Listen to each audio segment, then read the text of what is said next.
Princess Elizabeth Challenge Cup, race 26 of day 2, and we have Radley College on the Berkshire side and Shiplake College on the Bucks side, and it's time to say good morning for the first time to Johnny Searle. Lovely to work alongside you, Johnny. How are you doing?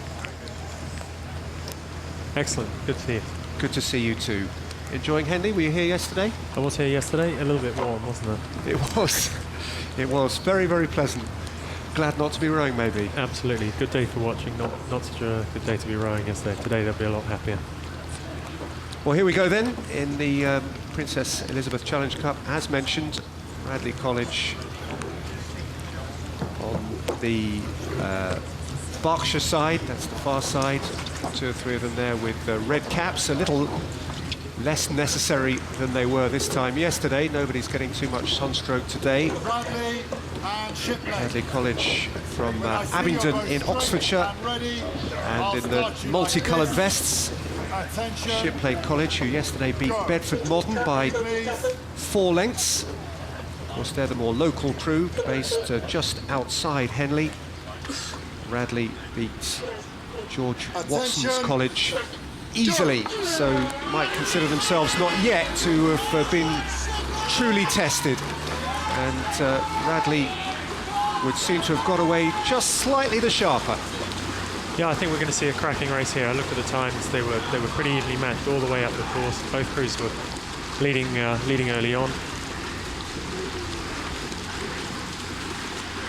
Yeah, this was 30 years ago actually. I won this event. So, well, talk me through it then. Yeah, so it was.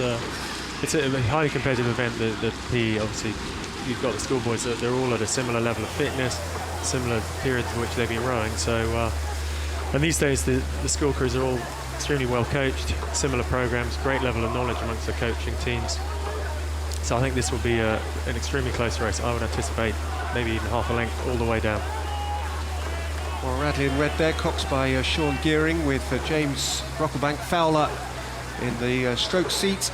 Louis Brassard, James Morrill, Charlie Elwes, Miles Rouse, James Newton, Louis Hazel, and Oscar Perry in the bow, and they've taken a substantial advantage over the Shiplake crew, Shiplake College, whose motto is Exemplum Docet, the example teaches, and maybe they are being taught an example here by Radley, who looks strong.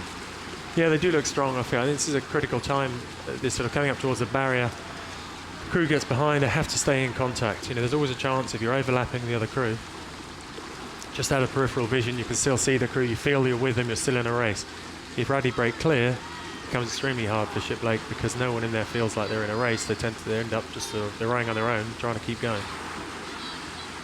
Shiplake, as I mentioned, very much with the local knowledge. They row on a stretch of river 2.5 miles upstream from here, upstream from the course.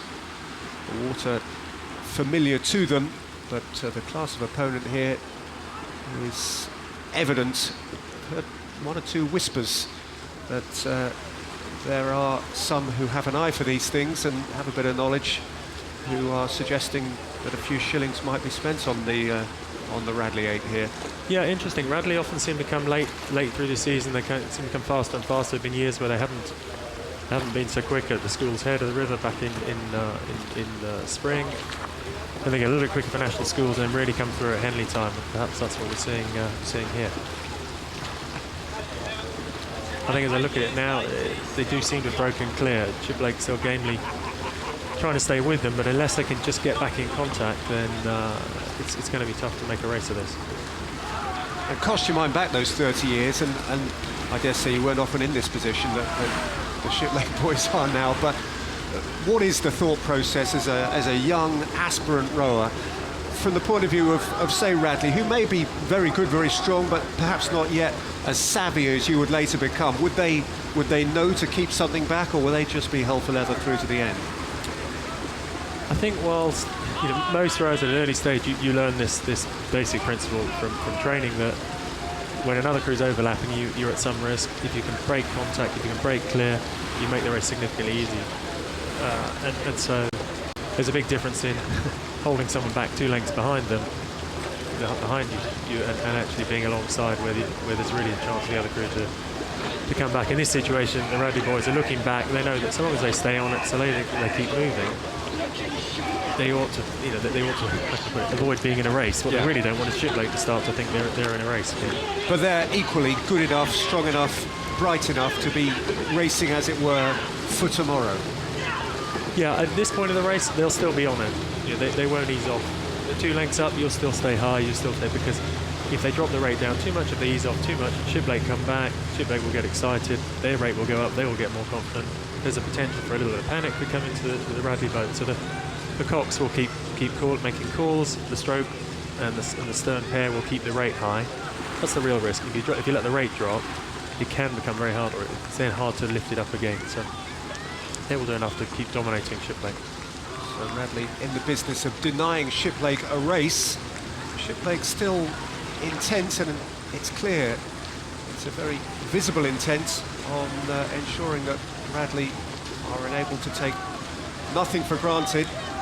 It does demand, especially of young guys like this, a real mental courage to go out in front of a massive crowd such as this one is and lay yourself open to scrutiny, and particularly when you know that the crew you're coming up against is as classy as this one. And Shiplake are doing themselves justice, they genuinely are, but Radley, as you suggested they might, are doing enough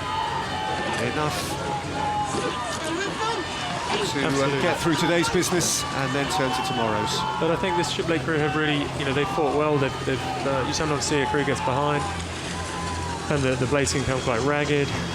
Occasionally they'll end up in the wash from the boat in front. They manage to avoid that. That then causes a bit of bounce, so that the boat shifts around the place. If it's unstable, it's then hard to apply the power. But Shiplake have done well to keep the pressure on Radley here.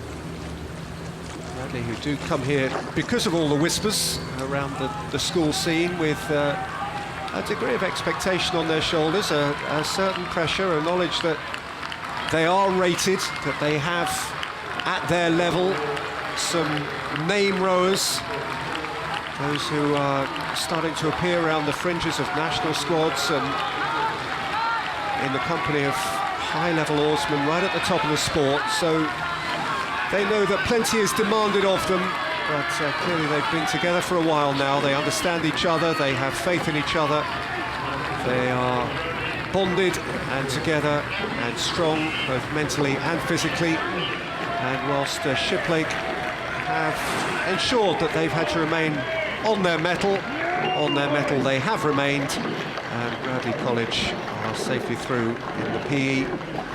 Shiplake with just memories to carry home with them upstream.